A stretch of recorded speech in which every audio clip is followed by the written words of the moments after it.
Hi dears, ഇന്ന് നമ്മുടെ hair growth ചലഞ്ചിൻ്റെ day 16 ആണ്. വെണ്ടയ്ക്ക അഥവാ ലേഡീസ് ഫിംഗർ വെച്ച് വീട്ടിൽ തന്നെ നമ്മൾ ഇന്നൊരു കെരാറ്റിൻ ട്രീറ്റ്മെൻ്റ് ആണ് ചെയ്യാൻ പോകുന്നത്. കുറച്ച് വെള്ളം ഒഴിച്ച് നമ്മളൊരു പാത്രത്തിൽ വെണ്ടയ്ക്ക ഇതുപോലെ ബോയിൽ ചെയ്തെടുക്കുക. വീട്ടിൽ തന്നെ ഹെയർ കുറച്ചും കൂടി സ്മൂത്തനാകാനും വോളിയം തോന്നിക്കാനൊക്കെ നമുക്ക് ചെയ്യാൻ പറ്റിയ ഒരു ബെസ്റ്റ് മെത്തേഡാണിത്. ഏകദേശം ഈ ഒരു കൺസിസ്റ്റൻസി ആകുമ്പോൾ നമുക്ക് ഗ്യാസ് ഓഫ് ചെയ്യാം. കുറച്ച് തണുത്ത് കഴിയുമ്പോഴത്തേനും നമുക്ക് കുറച്ച് തേങ്ങ അതിലേക്ക് ചിരകിയിട്ടതിന് ശേഷം ഈ ഒരു കൺസിസ്റ്റൻസിയിൽ നമുക്കത് അരച്ചെടുക്കാം. അപ്പോൾ അത് കഴിഞ്ഞാൽ നമുക്ക് വേണമെങ്കിൽ അത് അരിച്ച് അല്ലെങ്കിൽ തുണിയിലൊക്കെ ഇട്ട് പിഴിഞ്ഞെടുക്കാവുന്നതാണ്. ഞാനിപ്പോൾ അങ്ങനെ ചെയ്യുന്നില്ല, ഡയറക്റ്റ് അപ്ലൈ ചെയ്യാനാണ്. അപ്ലൈ ചെയ്യുന്നതിന് മുമ്പ് മുടിയിലുണ്ടായിരുന്ന ചടയും കെട്ടുകളൊക്കെ ഒന്ന് മാറ്റിയെടുക്കുന്നുണ്ട്. മുടി കൂടുതൽ ഫ്രിസി ആവാതിരിക്കാൻ വേണ്ടിയിട്ട് നമുക്കതിന് മുന്നേ കുറച്ച് ഓയിൽ വെച്ചിട്ട് ഹെയർ ഒന്ന് ജസ്റ്റ് മസാജ് ചെയ്ത് കൊടുക്കാവുന്നതാണ്.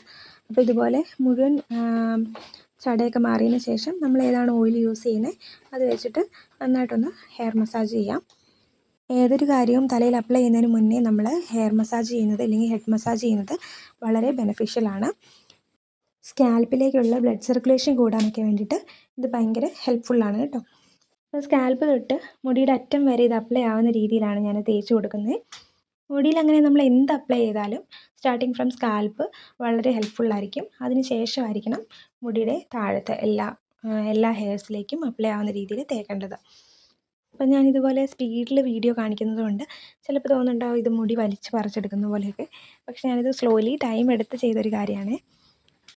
കെരാറ്റിൻ ട്രീറ്റ്മെൻ്റ് ഒക്കെ ചെയ്യുന്ന എല്ലാവരും ആ ഒരു വിസിബിൾ റിസൾട്ട് കാണാൻ, ഹെയർ കുറച്ചും കൂടി ഷൈനി ആയിട്ട് കാണാനൊക്കെ അല്ലേ. പക്ഷെ നമ്മൾ പാർലറിലൊക്കെ പോയി ചെയ്യുന്ന ആ ഒരു ഗുണം നമുക്ക് ഈ ഒരു ഇതിൽ കാണാൻ പറ്റത്തില്ല.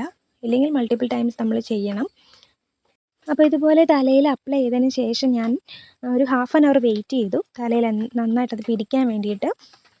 എനിക്ക് തോന്നുന്നു എന്നെപ്പോലെ കുറച്ച് മുടി പൊട്ടിപ്പോയില്ലെങ്കിൽ ഫ്രിസി ആയ ഹെയർ ഉള്ളവർക്കൊക്കെ ആഴ്ചയിൽ ഒരു ട്വൈസ് എങ്കിലും ചെയ്താലാണ് ഇതിൻ്റെ ഒരു ഇഫക്റ്റ് ഉണ്ടാകത്തുള്ളൂ എന്നാണ് എനിക്ക് തോന്നുന്നത്. ആഫ്റ്റർ ഹെയർ വാഷ് മുടിക്കുണ്ടായ ഒരു ടെക്സ്ചറും കാര്യങ്ങളൊക്കെ ആട്ടോ ഇത്. പ്രത്യേകിച്ച് ഒരു വിസിബിൾ റിസൾട്ടൊന്നും ഇല്ലെങ്കിലും മുടി നമുക്ക് കാണുമ്പോൾ മനസ്സിലാവും കുറച്ചും കൂടി വോളിയം കൂടിയതായിട്ടൊക്കെ ഫീൽ ചെയ്യും. അപ്പം വോളിയം ഒട്ടും ഇല്ല മുടിക്ക് അങ്ങനെയൊക്കെ ഫീൽ ചെയ്തിരിക്കുന്ന ആരെങ്കിലുമൊക്കെ ഉണ്ടെങ്കിൽ ജസ്റ്റ് ഒന്ന് വൺസ് ട്രൈ ചെയ്ത് നോക്കാം.